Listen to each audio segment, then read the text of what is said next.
if I look at all my data, I've got over 10,000 data points right now looking at corn, looking at phosphorus content of the grain at harvest. And if we look at the range and variation with the statistics we use for population statistics, that my mean falls somewhere within about a 20-pound application window or rate window of, if you look at the median and then what we call the 25 to 75% confidence intervals. So that's where, if we're just looking at yield map removal, making an application map the next year, I mean, you're probably, well, in most cases, you're probably increasing your soil testing. Welcome back to the Hordes Dairyman podcast. Today we have our guest is Dan Kaiser from the University of Minnesota.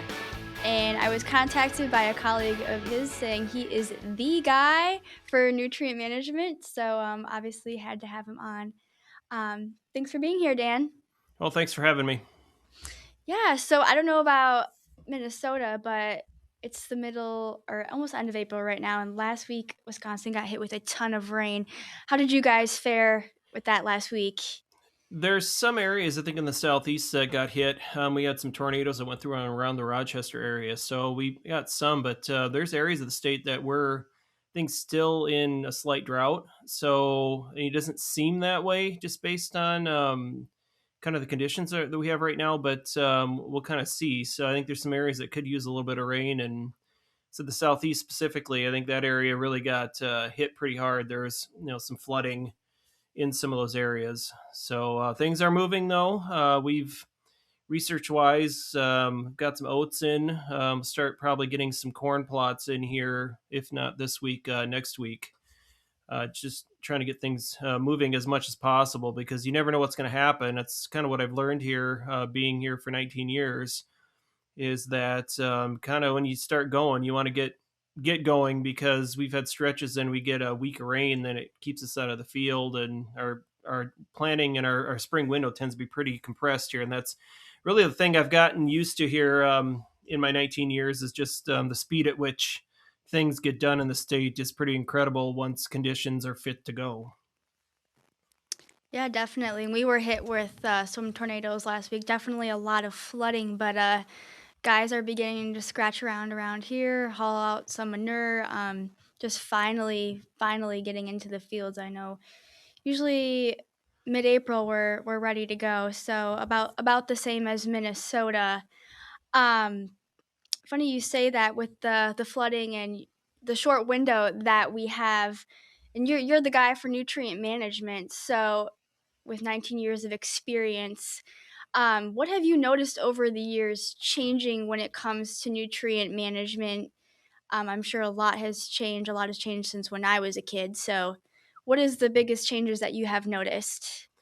Well, I think the biggest thing I've seen, even just going back through college, has been the change or the implementation of technology into fertilization programs, which we've gone from things being fairly simple now to being much more complex. And I think that's the thing I see much more now than any other time, really, is the amount of information that growers are getting.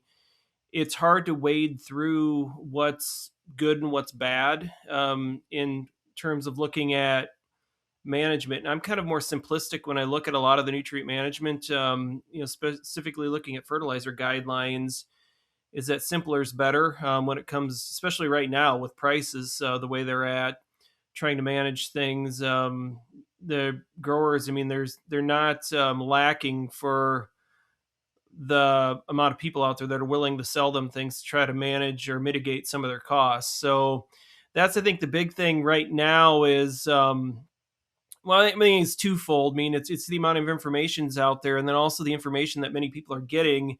You're not getting the regional information like you used to with a lot of the ag publications. You're getting more of a broader national scope of what's going on. So the big thing about it is really trying to really hone in on what is applicable to you, and not stuff that may mean the soils mean another part of the country that may be completely different, that things aren't exactly the same. So I think that's kind of the big thing that I've dealt with a lot, is the questions that I get, is working with a lot of the growers, consultants, even retailers, in terms of trying to figure out how relevant that information is to you. And that's, I think that's the main thing that's important in trying to figure out who can address those questions, because people like me at the university that work on these what we call applied, or these real basic things that growers that go into a lot of their decisions are getting fewer and far between.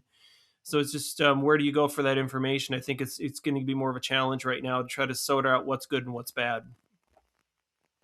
Yeah, definitely. With the amount of state employees and university personnel, I'm assuming that you're stretched pretty thin there with the area that you cover and people always wanting answers. And you had touched on the costs and margins are, as we know, very tight right now. What kind of mistakes are you seeing farmers making as they go into the 2026 growing season when it comes to finances and fertilizers and things like that? Well, I think a lot of it is just kind of sticking with the status quo and kind of keeping on with what they've been doing. I mean, I'm a real, oh man, I work with soil testing, so I'm a big proponent of it. Just of knowing what you have in the soils, because it goes a long way in determining what you may or may not be able to reduce in terms of input costs. Because that's one of the things that we've seen. The university tracks what we call Finbin, which is they look at financials for operations. They survey, I don't know if it's yearly or if it's every other year. And one thing that they look at is profitability. And you can go in and go through some of that data. And one thing that we've seen with, if you look at the most profitable and the least profitable farms, there's a pretty stark difference in the amount that they're spending on fertilizer. And I don't know what's going into, the differences in how these people are making their decisions.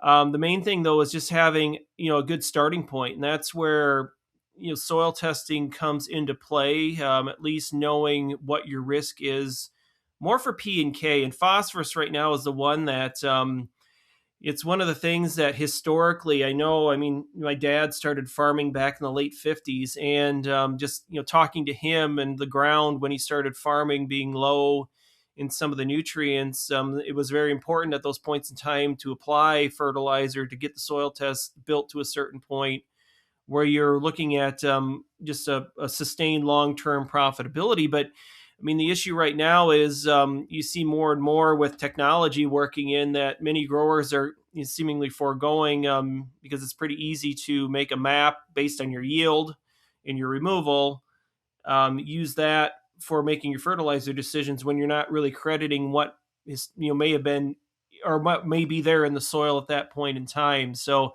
I think that's the main thing of that, and prioritizing the nutrients themselves. So I mean, I look at a lot of you get around, talk to a lot of consultants and growers, and you get the feeling. I mean, we know that specifically something like corn production, that nitrogen is really kind of top when it comes to overall mindset of the growers. And I think number two, phosphorus, and then you get into potassium, sulfur, some of those other elements kind of come into play, when I think phosphorus right now is probably the one that's more overvalued in some of these situations, particularly if you've got growers with manure. There's situations where right now they could probably get away with a little bit of starter and not have to worry about any of those applications and focus on some of the nutrients that are going to be more profitable and give them a higher return on investment. And so that's kind of the thing that I think just having information in terms of some of the best information, at least help you make a decision up front, is really the best thing to do at this point. And that's one of the things that I've been trying to work with, along with other researchers like me across the country,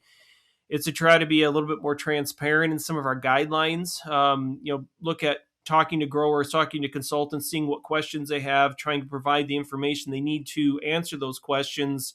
So they themselves, when you're sitting down with the retailer, or you're sitting down point in time where you have some time to kind of look at what your program, your nutrient management program is, you have some of the information you need to answer some of the questions. And really, the big one, really for me, is what we're really trying to provide right now as growers is the risk assessment for being short of these nutrients, because that's really what's more important with P and K, with phosphorus and potassium, is having good information and having enough locations across the region to help growers make those decisions on how profitable those nutrient applications are going to be. For sure. And when it comes to being short, um, Is it just the lack of knowledge, the lack of soil sampling, or what is that coming down to that you've noticed? Well, the interesting thing right now with when we look at kind of the state of things is, kind of where people are getting their information. And, we see more and more now that growers, I think it's one of the things we've seen a big shift in, particularly with the extension side, where growers were more tied to the university extension programs. Initially, we'll go back all the way to the 60s when we were developing a lot of these fertilizer guidelines to kind of show them what the value of fertilizer is. Now, with all the management decisions you need to make, I mean, a lot of times the growers really, I think the first person they're talking to are the retailers, and they're dealing with a lot of the retailers, and that's where they're getting a lot of their information from, just assuming that the retailers then are taking a lot of the information that provided by people like me then to help forge some of those decisions. So that's one of the things that just is one of the bigger question marks I have right now, and what we're trying to do with extension is how do we get around to some of the growers at least to try to maybe put a few things in their head to kind of consider when they're talking to the people that are helping them make their decisions. So if they hear something that may not make some sense, that they kind of have some information to try to answer some of those questions. So that's kind of the thing right now, that we kind of go back to some of those issues that we see, really is, again, is trying to wade through a lot of that information. And what you're hearing, and right now, with especially with the amount of products that are being sold, if you look at biostimulants, inhibitors, any of those types of things, just seeing if they're of any value. Because, again, going back to what I said before, I'm more simplistic when I look at things, because it takes X amount of NPK to raise a crop, or micros and secondary elements, that making sure that you have those available really is key. And some of these other things, you can spend a lot of money and drop a lot of money on these things when it might be better to focus on your base fertility program. And I think you make a good point there, Dan, that there certainly isn't a shortage of salesmen knocking on farmers' doors. So I'm gathering what you're saying here is that the programs that are being put into place, they don't really need to be that complex. Um, the information is kind of more broad instead of tailored to a specific area, correct? Well, yeah, and as I said, looking at it, we know we need a certain amount of nitrogen, phosphorus, potassium, sulfur, all these other elements to raise a crop, but just to make sure that they're there. In certain circumstances, a lot of the elements other than nitrogen, we know that the soil can bank some of that over time. Even sulfur actually can carry over from one year to the next. That's one of the biggest things, as I always kind of shake my head on, because I hear that a lot from growers, since it's a negative element, that they consider it to be leached out to the profile from one year to the next. And I've got a lot of data now that shows that it carries forward. I mean, whether you're dealing with corn, alfalfa, anything else, I mean, we know there's some carryover impact to that. So, that's really the kind of the main thing with it is, I don't know if just the reason not to soil test is at the cost, is that we just don't trust the data. We want to look at full on removal, and that's really the main thing that we're worried about, is replacing what we remove. Because right now, where the costs are at, I know I can hold my soil test values in many of my cropping systems without applying just exactly what that crop removes. And if I do apply what that crop removes, it tends to increase my soil test P and K over time. So I think that's one of the things really with the precision side, we get too hyper focused on being exact with a lot of our decisions. And I've kind of been using an analogy over the last year, as I've got a picture of a dartboard, and most thinking about some of our nutrient management strategies for some of the nutrients, be really being concerned about hitting that bullseye with the every year with our applications, when in fact a lot of my data shows we just need to be somewhere on the dartboard, we need to be somewhere close. So that's one of the things right now with cost wise. We know there's some areas that we can cut without much risk for seeing soil test drop, and that's kind of one of the things that you got to kind of start trusting. And where I think a lot of growers, historically, if you've been farming for a while, you've seen soil tests when they were low. You don't want to get back to that point. I think that's one of the fears. with that. So I mean, that's really the main thing right now where we're dealing with these volatile costs is, looking at kind of what's the best option to put your money is really the best thing that you really could be looking at right now and seeing, if there's a better option, to invest maybe in potassium versus phosphorus because your soils might be more deficient in potassium. That's really the reason to have the soil testing start to help make some of those decisions. Yeah, and I know you've done some work, actually a lot of work on soil testing, and you had said if farmers trust the soil tests, do you actually think that the soil tests are being used correctly, the process, utilizing the data, and how do you think farmers are taking that data? Because it can be a little overwhelming kind of looking at all those numbers and letters when the data comes back.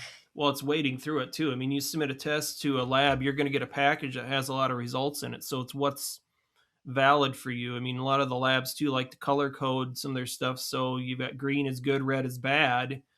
Well, the question, with phosphorus, potassium, some of those elements where we have a lot of research on, I mean, I'm more confident in some of that data. You get into some of the other micro elements, boron specifically is the one that, if you look at the last 10 years, pops up more often than not. And if you're dealing with an alfalfa production system, I think there's some concern there. But for some other crops, it really isn't as much of a concern, other than the fact some crops are more sensitive to toxicity. So that's kind of the thing with some of these recommendations that you're getting.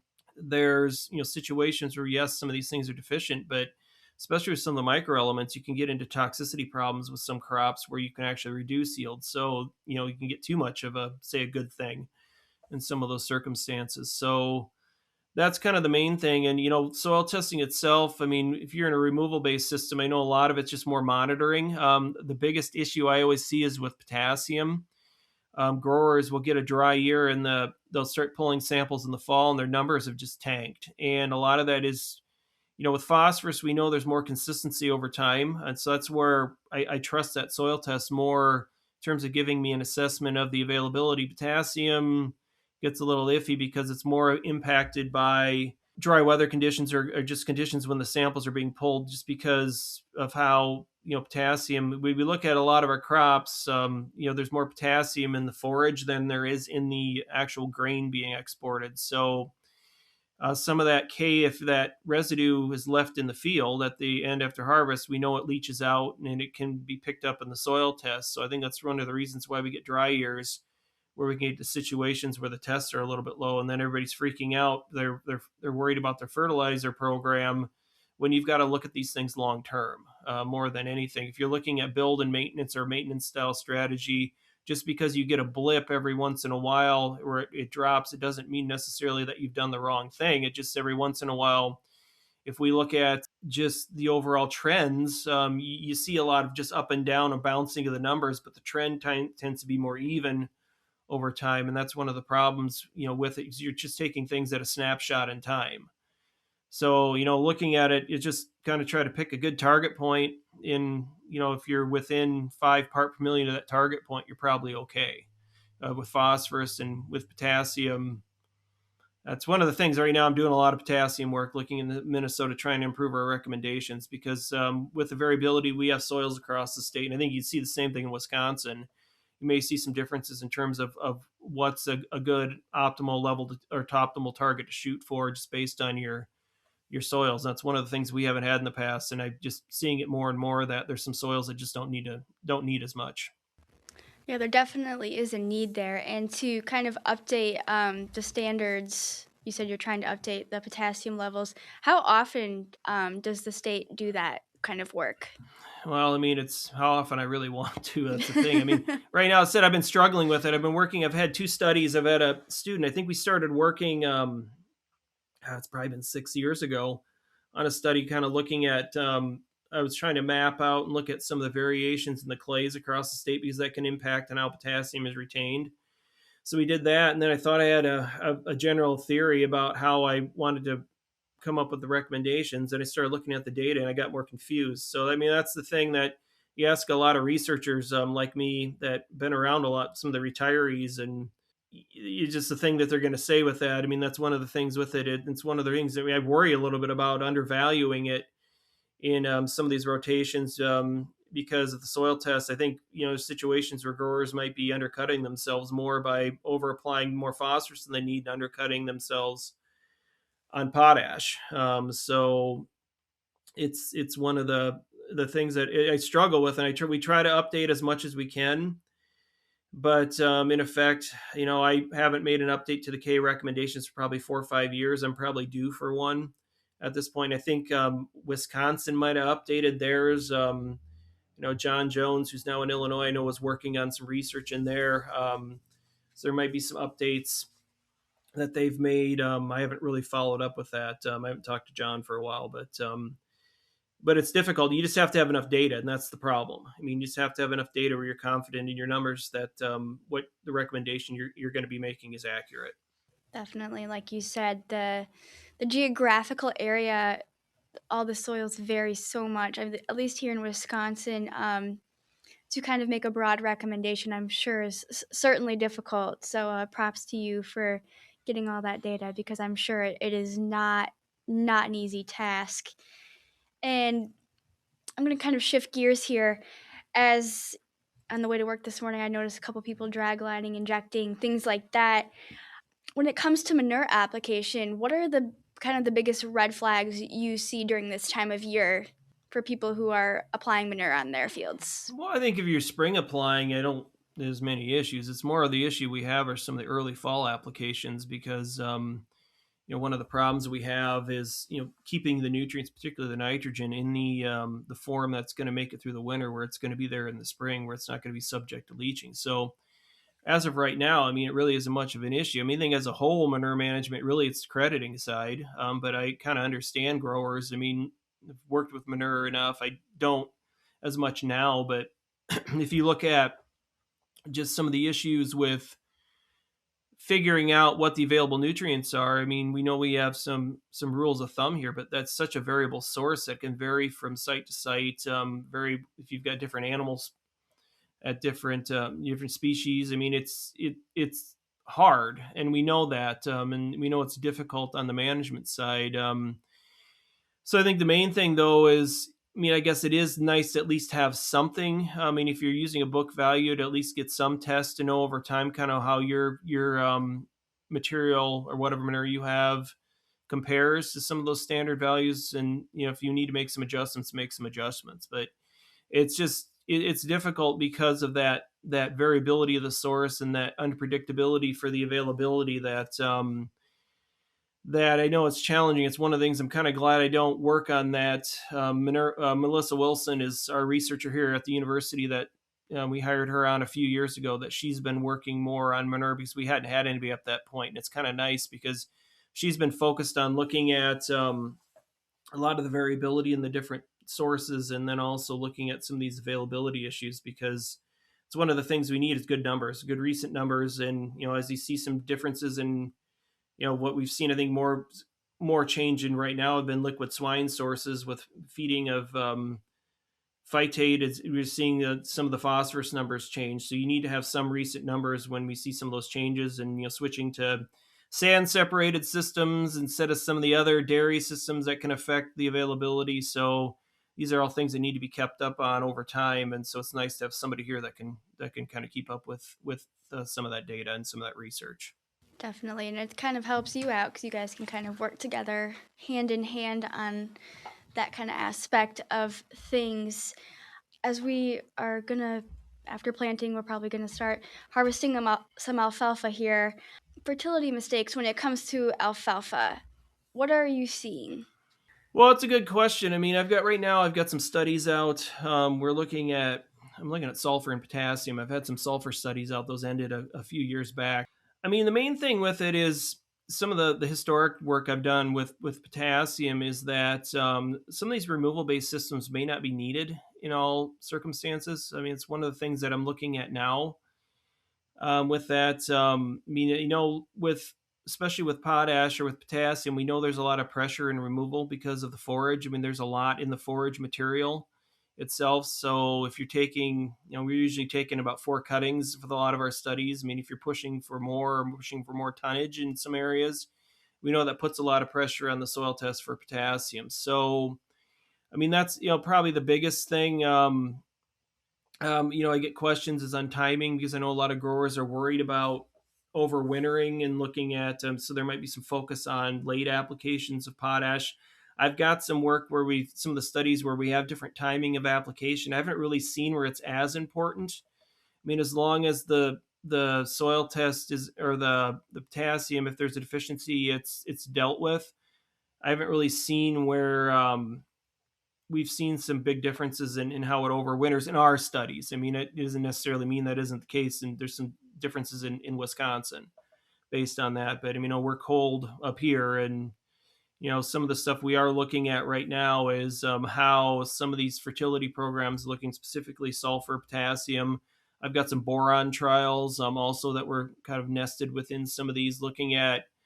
We'll be doing some stem counts here after we take the first cut, just to see kind of what a stand looks like in some of these studies, just to see how it's persisting over time, because it's one of the things I have seen with sulfur specifically. If you do have issues, which my stuff, it's readily apparent. The locations we're at, where we're seeing, if you look at a cumulative total over 4 cuts, I mean, anywhere from 3 to 4, well, it's probably more like 2,000 pounds. So about, at least 500 pounds per cut difference, where we didn't have sulfur and our protein's about 1% less in some of these sites. That it's pretty substantial with that. But these are sites that low organic matter, situations where I would expect a sulfur deficiency with that. And that's kind of one of the key things in there, just because, I mean, you might see some of my information floating around out there showing the benefits of sulfur. It doesn't mean that your fields are going to behave the same, because we had a second field a number of years ago in western Minnesota. That study, I mean, we're looking at only maybe about 100 pounds different with sulfur. So there was some effect with what we're doing with it, but we weren't seeing as much per cut as we were in the trial in southeastern Minnesota. So, I mean, it kind of goes back to the point I've made, is, some of your stuff, really your information needs to be somewhat regional when you're looking at this, because just because you're seeing something somewhere doesn't mean that you're going to see the same effect somewhere else. But the potassium work I'm interested in, this is just the second year we've been measuring it. So we'll look at some of the data. I mean, the numbers, I mean, we're seeing to get maximum yield weren't necessarily removal levels in some of these fields. If you have manure, you've got a lot of advantage where you can actually, it's a lot easier to replace some of what you're taking up. But if you're managing with fertilizer, you might be able to do it with rates slightly less than what you might be removing on that. So you might be able to save some money there when it comes down to trying to cost cutting. But again, soil tests are a good way to kind of know what's there, and that's really what I would really focus on, is at least trying to get some information, kind of to know what's in the soil at the point in time, so you can make some decisions if there's some areas that you might be able to reduce, because there might be some places you can save on costs. Definitely. And as we're looking at this 2026 crop coming up, we've been having some really odd winters, not a lot of snow cover. What do you expect out of these alfalfa stands that you're going to be seeing here? I'll be curious to see, because we did stand counts last year. I mean, we didn't have a lot of snow, but we also didn't have what I would say is a terribly cold winter, where I'd be worried about some excessive winter kill. We also, at least we didn't have situations we've had in past years where we had a lot of ice sheeting, and we didn't see that this year as well. So I wouldn't expect to see much of a difference. I'm curious to see some of my sulfur plots, because some of them were looking pretty bad.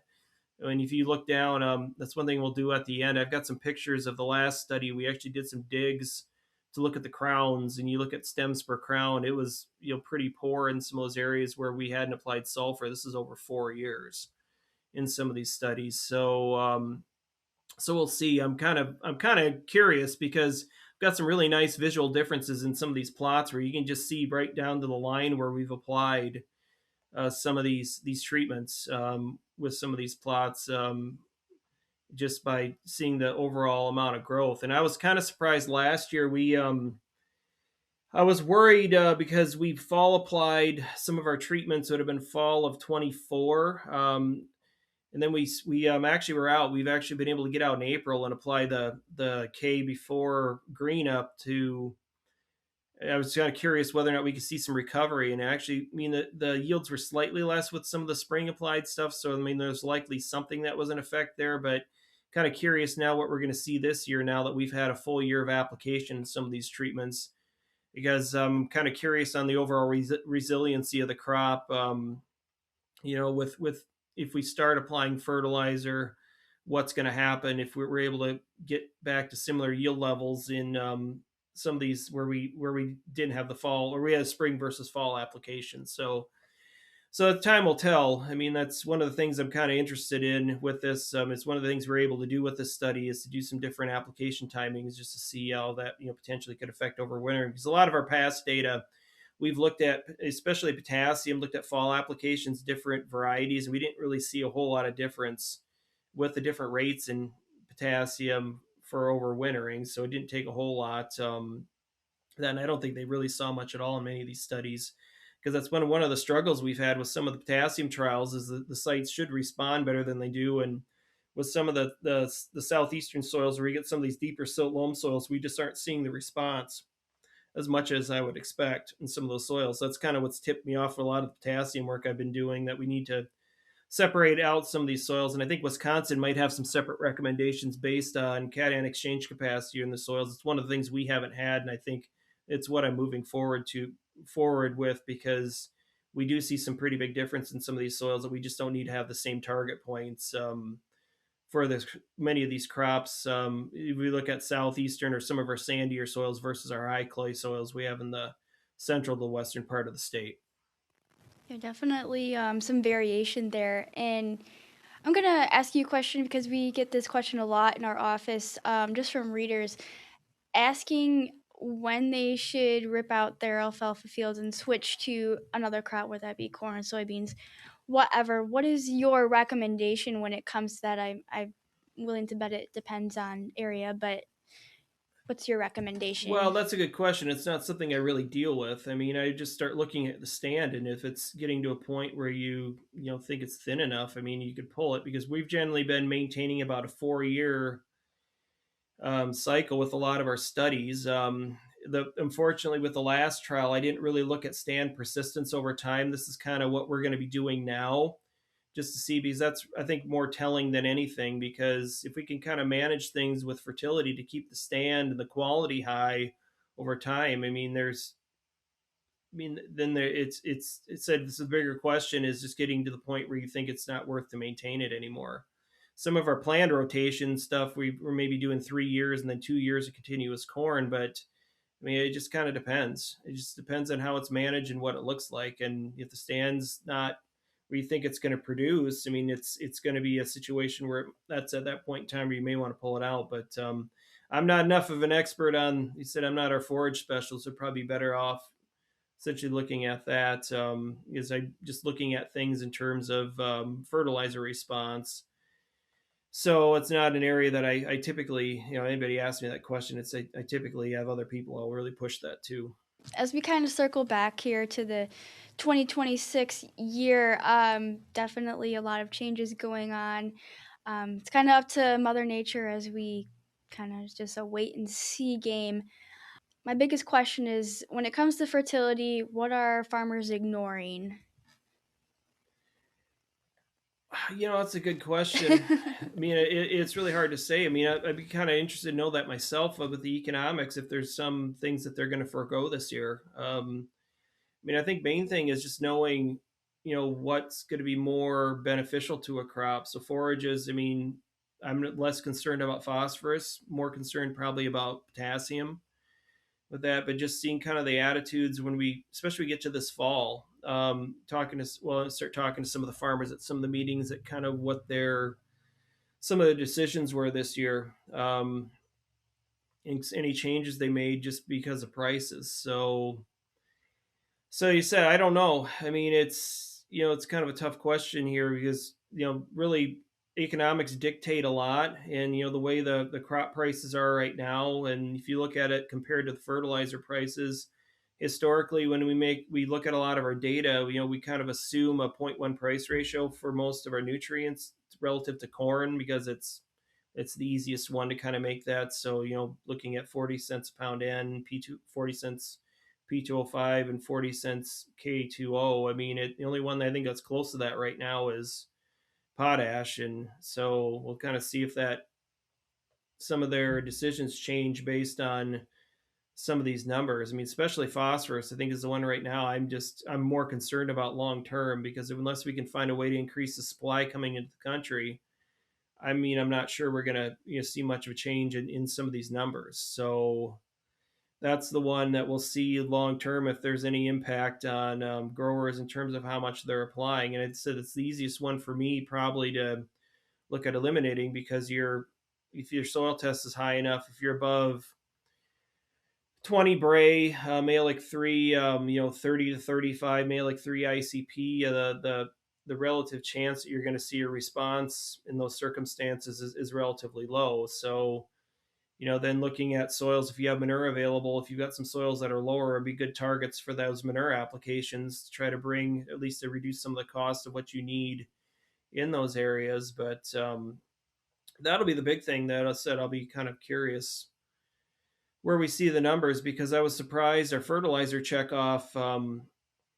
I thought maybe some of the funding would be down because for this current cycle, because we've seen a few years of relatively it wasn't quite as bad a couple of years ago, but we've seen some increases in costs, and kind of curious whether or not that would impact what we'd see for fertilizer sales, that would impact some of what's coming to that checkoff, and we haven't seen as big of a dip as I would have expected. So I think though, if this continues to persist, that may not be the case. We may see that, you know, especially I think phosphorus might be the one that you might see some reductions in the amount that some of these growers are applying, just because of the overall cost.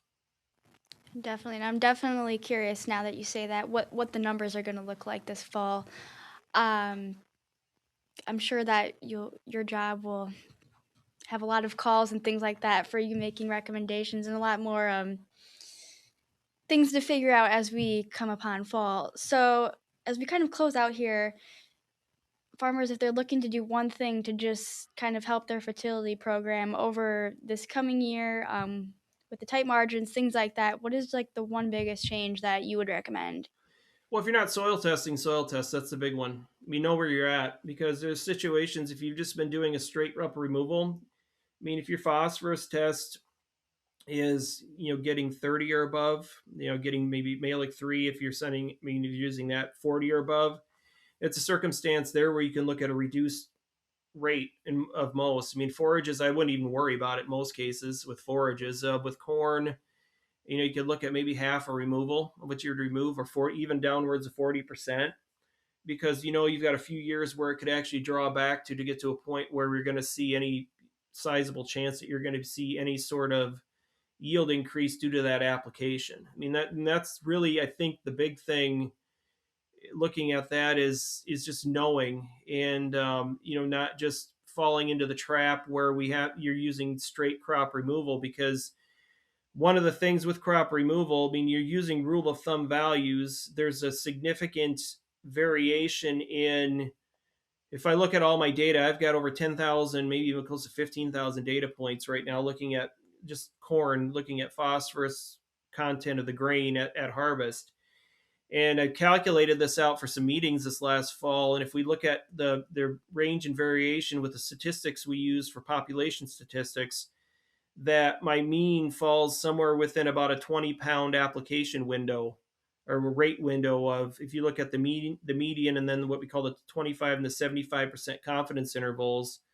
You look at, there's just a lot of slop there in terms of what the actual number might be. So that's where, if we're just looking at yield map removal, making an application map the next year, I mean, you're probably, I mean, well, in most cases, you're probably increasing your soil testing. If you're just completely discounting it, again, there's probably a situation there where the soils are fine, and you could probably look at going back to about 30 to 40% of what you're actually applying, and get maximum yield in many of those fields, and be okay. So I think it goes for most crops, if anything, because we know that there's some variation and removal, that it's not just one set value. Even though you're using one set value, the actual data set will show a wide range in values where it could be plus or minus 10, 15 pounds. So you don't need to be exact year after year. It just doesn't really matter at that point, particularly with P and K.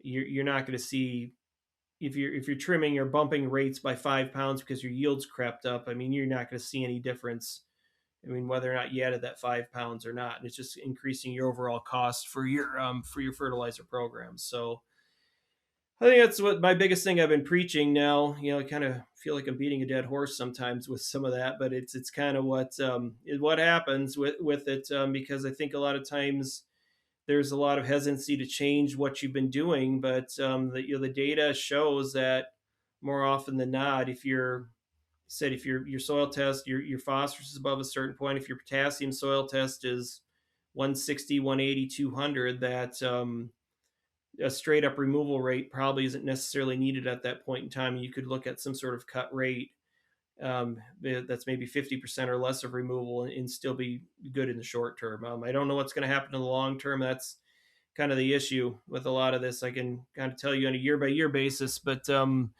we've got a very limited amount of long term data to kind of see, some of these different management strategies and how they would impact. But so there's always some questions on that. But within about a 10-year window of what I've done with a lot of my research, we know that you don't need to hit removal exactly. You can be within a certain percentage of that and still not see your soil test drop within say a 10-year period of time.